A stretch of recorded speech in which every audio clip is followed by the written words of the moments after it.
নতুন একটা ফ্যাসিস্টকে এনে আমাদের উপরে চড়তে বসতে দেব। অত্যন্ত দুঃখজনকভাবে বলতে হয় যে আমরা কেন জানি না, আমরা সবসময় একটা নিজেদের মধ্যে একটা সমস্যা তৈরি করতে ভালোবাসি, যে ঠিক না। আমি যে কথাটা বলতে চাচ্ছি যে আজকে এই যে দুইটা শক্তি, আমি কথা খুব চিন্তা করেই বলছি আপনার, এইবারকার নির্বাচন কিন্তু দুটো শক্তির মধ্যে নির্বাচন। একটা শক্তি হচ্ছে বাংলাদেশের পক্ষের শক্তি, যেটা আমি আগে বললাম। এই শক্তি হচ্ছে উদার গণতন্ত্রের পক্ষের শক্তি। এই শক্তি হচ্ছে যে সত্যিকার অর্থেই আপনি কি গণতন্ত্রকে প্রতিষ্ঠা করবেন। গণতন্ত্র কি? গণতন্ত্র কিন্তু আপনার হচ্ছে পরমত সহিষ্ণুতা। অর্থাৎ আমি আমার নীতিতে এটা যে তোমার কথায় হয়তো আমি বিশ্বাস না রাখতে পারি, আমি তোমার মতের সঙ্গে একমত না হতে পারি, কিন্তু মত প্রকাশের যে স্বাধীনতা সেখানে আমি রক্ষা করবো আমার রক্তবিন্দু দিয়ে, শেষ রক্তবিন্দু দিয়ে। That is democracy. তো সেই ডেমোক্রেসিকে আমি রাখবো, উদারপন্থী গণতন্ত্রকে রাখবো, নাকি সেই পেছনে পড়া যারা আমাদেরকে সবসময় বিভ্রান্ত করতে চায় ধর্মের কথা বলে সেটার দিকে যাব? আমরা তো ৭১ সালকে ভুলতে পারি না।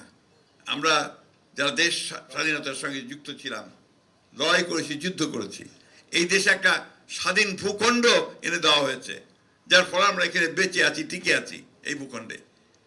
সেটার দিকে থাকবো, নাকি আমরা যারা সেটাকে নস্যাৎ করতে চেয়েছিল তাদের দিকে থাকবো? বন্ধুরা, আজকে এই প্রশ্নগুলো আসছে এই জন্যে যে এই শক্তিটি আবার মাথা চাড়া দিয়ে উঠেছে। এই শক্তি আজকে আবার মানুষকে বিভ্রান্ত করছে সেই ধর্মের নামেই। 1971 সালেও কিন্তু সেই ধর্মের নামেই বিভ্রান্ত করতে চেয়েছিল।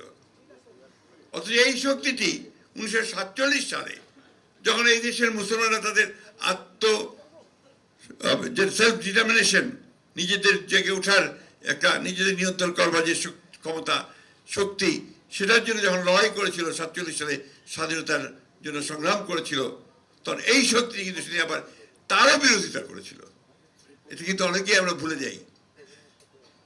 আমি খুব পরিষ্কার করে বলতে চাই, 1947 সালে এই শক্তিটি সেদিন পাকিস্তান আন্দোলনের বিরোধিতা করেছিল। ওই শক্তি 1971 সালে বাংলাদেশের স্বাধীনতার বিরুদ্ধে করেছে। আজকে আবার শক্তি ভোল পাল্টে, চেহারা পাল্টে তারা কিন্তু এমন ভাব দেখাচ্ছে যে তারাই নতুন বাংলাদেশ করতে পারবে। আমরা কেন সারা বাংলাদেশের মানুষ একথা বিশ্বাস করতে পারে না? যে আমার জন্মকে অস্বীকার করেছে, যে আমার স্বাধীনতাকে অস্বীকার করেছে, তাকে বিশ্বাস করার কোনো কারণ থাকতে বলে আমি অন্তত মনে করি না, যারা আমার যুদ্ধের সঙ্গে জড়িত ছিল। বন্ধুগণ, আমরা বারবার পরীক্ষা দিয়েছি, বাংলাদেশের মানুষ বরাবরই স্বাধীনতার জন্য লড়াই করেছে, তার নিজের যে অধিকার, সেই অধিকার আদায়ের জন্য লড়াই করেছে, তার নিজের অস্তিত্বকে রক্ষা করবার জন্য লড়াই করেছে। আজকে থেকে না, সেই মোগল সাম্রাজ্য থেকে, মোগলরা যখন এই দেশে আপনার আসে তখন থেকেই এই দেশের মানুষ, এই ভূখণ্ডের মানুষ কিন্তু আপনার তারা স্বাধীনতার জন্য লড়াই করেছে। আমরা বড় ভূঁইয়ার কথা জানি, আমরা তিতুমিরের কথা জানি, সবার কথাই আমরা জানি, তাই না? তো সেই জাতি কখনো মাথা নত করতে পারে না, সেই জাতি কখনো পরাজিত হতে পারে না। 14ই ডিসেম্বর 1971 সালে আমার বুদ্ধিজীবীদেরকে হত্যা করেছে, আমার সর্বশ্রেষ্ঠ সন্তানদেরকে পাকিস্তান আর্মি সেদিন হত্যা করেছে অন্যায়। আপনি যদি ওই ইতিহাসগুলো পড়েন এক একজনের, জিসি দেবের মতো একজন দার্শনিক, শহীদুল্লাহ কায়সারের মতো একজন সেই বিখ্যাত সাহিত্যিক, মুর্তজা সাহেবের মতো একজন বিখ্যাত চিকিৎসক থেকে শুরু করে সাংবাদিক, সেলিনা হোসেনের মতো একজন বিশিষ্ট সাহিত্যিক, নারী পুরুষ সকলকে তারা তুলে নিয়ে গিয়ে বদ্ধভূমিতে হত্যা করেছিল। এবং আমরা সেই আমাদের সকল পড়া উচিত এই ইতিহাস। আজকে সেই জন্যই আমরা বলি এদেরকে ক্ষমা করার কোনো কারণ থাকতে পারে না, কারণ তারা সেদিন আমাদের সর্বশ্রেষ্ঠ সন্তানদেরকে হত্যা করেছিল। আজকে আবার যখন সেই প্রশ্ন এসে দাঁড়ায়, তখন আমাদেরকে অবশ্যই সেগুলো চিন্তা করতে হবে।